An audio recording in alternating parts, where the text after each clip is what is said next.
Published now to have as our next guest Walter Borneman. Walter is an American historian and a lawyer and has published some very, very great pieces on times in United States history. In May of 2012, his work, The Admirals, Nimitz, Halsey, Leahy, and King, the five-star admirals who won the war at sea, was published. And then also his latest book is MacArthur at War, World War II in the Pacific. Some great, great books about what happened during that time. And it's not just reflective of the course of history, but also gives a great insight to these individuals. He's also written a number of other books. I would refer you to the list of books that he's written, as well as some books on mountaineering in Colorado, which is where he currently lives. So, Walter, thanks so much for joining us today. Thanks for taking time out of your busy schedule to be with us. Well, good morning, Congressman. Pleasure to be with you.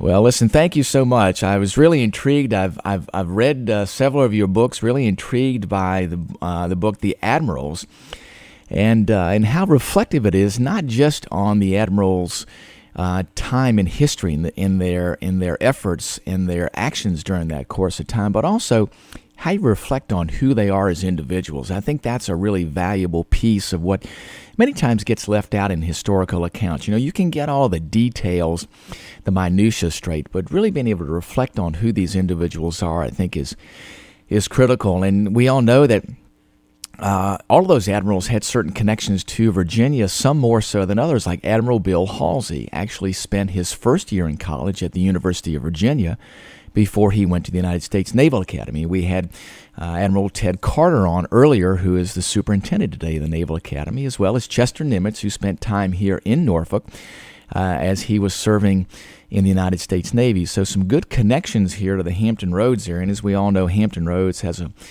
a history very steeped in the military, but more specifically in the Navy. So I wanted to, Walter, I wanted to get you to reflect on your book, The Admirals, and the four admirals that you wrote about.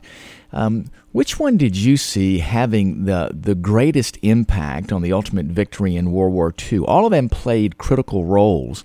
I just wanted to get your perspective, because all of them, you know, within their realms, with their efforts there, performed admirably there and were critical in leadership. But I wanted to kind of get your perspective as how all those pieces fit together. And at those critical times, did you see one that was the right person in the right place at the right time at one of those tipping points of World War II that really was critical to U.S. victory?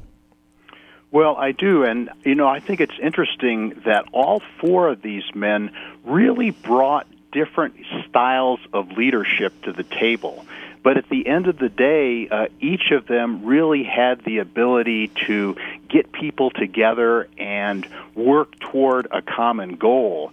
And I think specifically to your question about which would come to the top, you know, at different times in different situations, each of these four men were the right man at the time. But I guess I'd have to pick Ernest J. King. And Ernest J. King is Chief of Naval Operations at this time. And I guess the reason I'd pick him in response to your question is that I think that he's really the overlooked global strategist of World War II. He's the one that really says to the United States, and certainly the United States Navy, we have to fight a two-ocean war. Obviously, prior in World War I, it was mostly the North Atlantic. It looked like, again, there was going to be fighting Hitler and Germany. There was going to be a war that would just embrace the North Atlantic. But once the Japanese attacked Pearl Harbor, King really said, despite the fact that a lot of American policy was Germany first, we've got to take on Germany first, King said, you know, we really need to fight a global two-ocean war. And the critical things, even though a lot of our resources, the majority, are going into the war in Europe, we've got to fight in the Pacific as well. We've got to hold Australia. We've got to hold Hawaii. We've got to keep that lifeline open, and then we need to take the offensive. Even in a limited way, we've got to take the offensive in a focus that becomes the Guadalcanal campaign.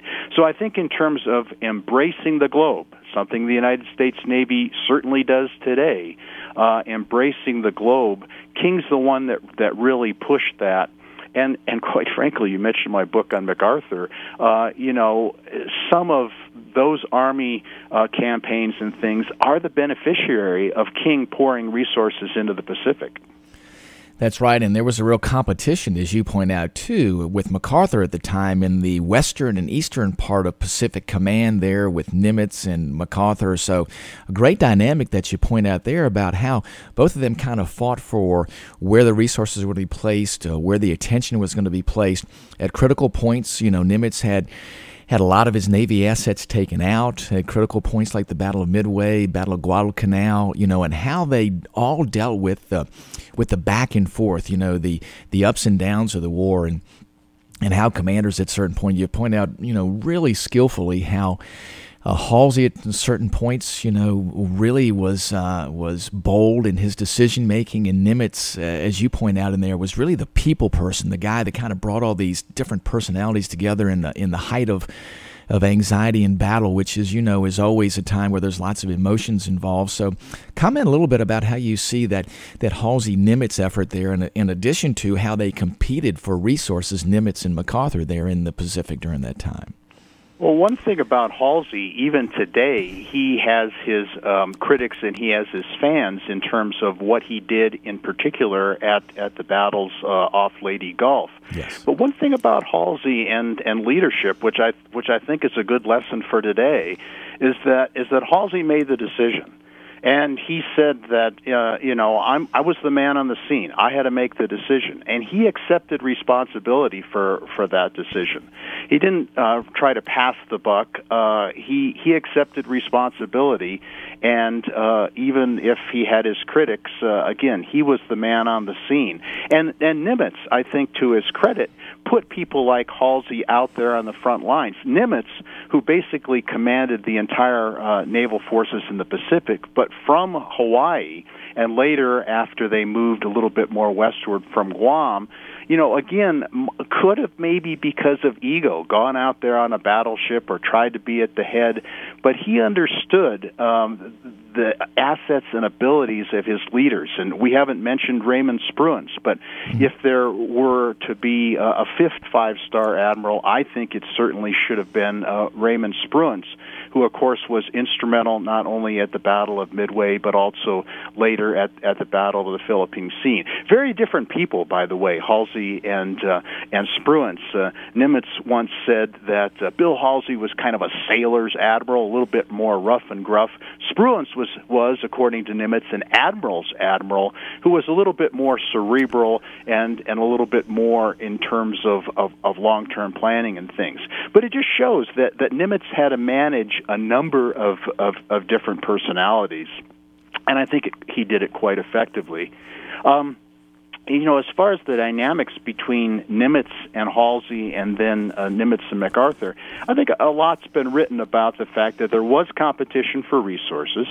Actually, there were a lot more resources that went to MacArthur and his operations than MacArthur publicly said. He was always screaming for more resources and wanting more things, which in some respects is the responsibility of a theater commander. But I think, again, back to the overview, King on the Joint Chiefs, he's really responsible for pouring more resources into the Pacific. And I think at the end of the day, my story in my books is that, sure, there maybe was a little bit of intra-service rivalry and a little bit of reaching for resources, but MacArthur and Nimitz and MacArthur and Halsey worked very well together in terms of the war objective. Mm-hmm. Walter, I'm going to move on to one of the other admirals you point out to in the book. There, you spoke about Raymond King and Chester Nimitz and Bill Halsey, but it's interesting in your book how you point out with Admiral Leahy, who shifted, from a Navy admiral to be the chief of staff for someone like FDR through all those times in the back and forth with FDR and Churchill, and then to go on to be Harry Truman's chief of staff. Amazing how, you would expect a sailor to be able to navigate, but that would be on the seas. He navigating the politics of all that time, too, is another, I think, amazing capturing of what happened at that particular time, and again, about Leahy's skills. So speak a little bit about how Leahy, as a Navy man, navigated that time in American political history? Well, William D. Leahy is probably the most unknown of the 4 5-star admirals that we're speaking about. And he, of course, had been, like all of these men, a graduate of Annapolis. He'd really cut his teeth in battleships. He was very much a battleship admiral during the 30s, while people like Halsey and King were and Nimitz, too, were pushing submarines and aircraft carriers and aircraft naval aviation as the up-and-coming thing. Leahy really stuck with battleships. He's chief of naval operations until he retires in 1939, at which point Franklin Roosevelt says to him, well, Bill, don't go too far, because if we do have another war, I want you right back here helping me win it.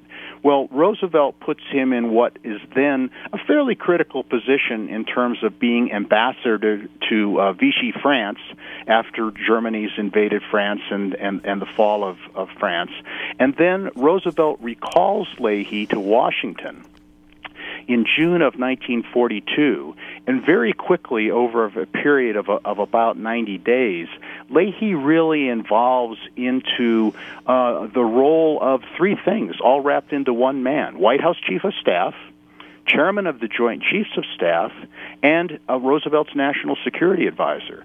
So there's a tremendous amount of military and policy power that's focused on Leahy. And quite frankly, as the war goes on and some of Roosevelt's physical abilities and things diminish a little bit, I think it's really William D. Leahy who is continuing those policies and seeing the war to completion. And, of course, it's Leahy, after Roosevelt dies in the spring of 1945, who really, I think, translates much of Roosevelt's policies to Harry Truman. And, of course, part of informing Truman about the atomic bomb, that's Leahy's responsibility. Leahy continues in this role, at least as Chief of Staff and National Security Advisor to Truman during Truman's first term. And, I would just suggest to you, Rob, that I'm not sure that there's anybody in American history, as far as a presidential aide and advisor, who has as strong a role and influence, not just to one president, Roosevelt, but to 2, Roosevelt and Truman.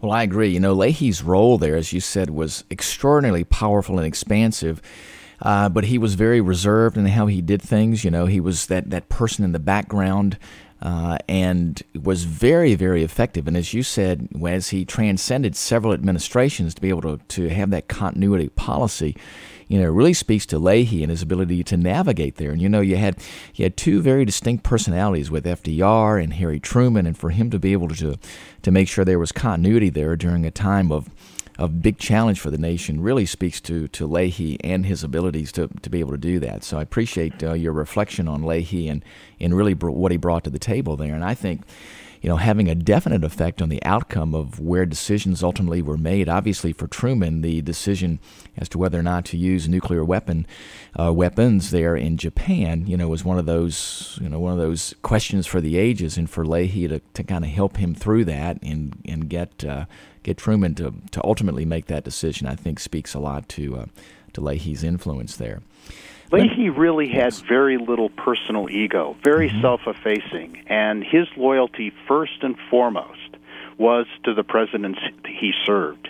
And, there's a great exchange between Truman and Leahy at the end, part of the 1948 whistle stop campaign, where a lot of advisors are saying, hey, get rid of this old sailor. Leahy's just an old has-been. He's slowing you down. And Truman writes a handwritten letter from that campaign train to Leahy saying, hey, look, you're my friend. You've helped me through this. I owe you a great deal. I'm sticking by you. And, of course, while, Leahy didn't always agree, he always gave the kind of advice that he felt. Truman didn't always follow it, but he was always loyal to Truman and certainly to FDR before that.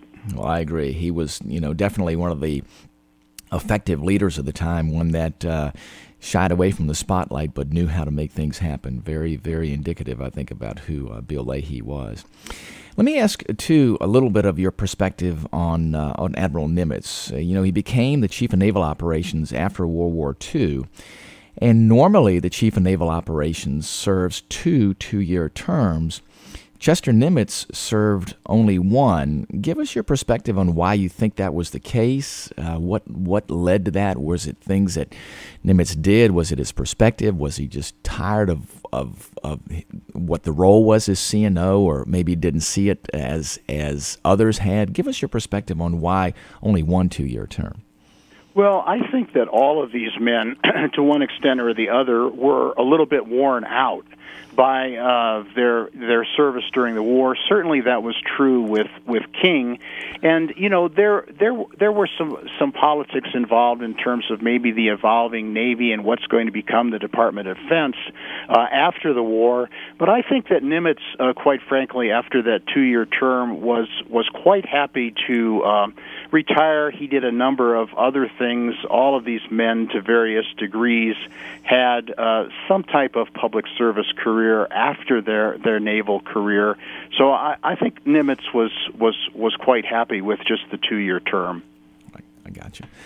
Well, I was meeting several weeks ago with today's Chief of Naval Operations, Admiral Richardson, and he is very much in the same realm as Chester Nimitz, a great people person, understands how to bring folks together, and I had asked him about that. In fact, he's very much an Admiral Nimitz fan. If you go to his office there, you'll see a lot of memorabilia about Nimitz, including Nimitz's handwritten battle plan for the Battle of Midway. Pretty amazing historical documents there. But how do you think today's Navy leaders can incorporate some of the experiences and lessons learned from those naval leaders of the past, the 4 or 5 stars that you speak of in your books, Leahy, to Nimitz, to Halsey, and to King? Well, I think there might be at least 2 things. All of these men, despite their personal egos, and some of them, like King, and to some extent Halsey, wore it on their sleeves a little bit more than certainly Nimitz and Leahy. But I think all of these men had the ability to put country and mission first, and ego second. And even though they brought different kinds of leadership styles, certainly King, very hard and abrasive, Nimitz, much more collegial and leading by example and putting his arm around somebody and saying, hey, let's get this job done. All of them had the ability to connect with their subordinates. All of them had the ability to select good subordinates and delegate responsibility. And I guess the final thing I'd say is that all of them, and we could go through and catalog that maybe there were mistakes that each of these men made, at the end of the day, they were willing to accept responsibility for their command decisions, and they were able to say, let's move on in terms of the big picture and mission. Well, Walter, listen, thanks again for spending time with us this morning. Your books are absolutely fantastic. I would encourage folks, if you haven't, to pick up the book Admirals, which is an amazing book. It's entitled The Admirals, Nimitz, Halsey, Leahy, and King, the 5-star admirals who won the war at sea. And also wrote another great book which covers the Revolutionary War from its onset to the Battle of Bunker Hill. It's called American Spring.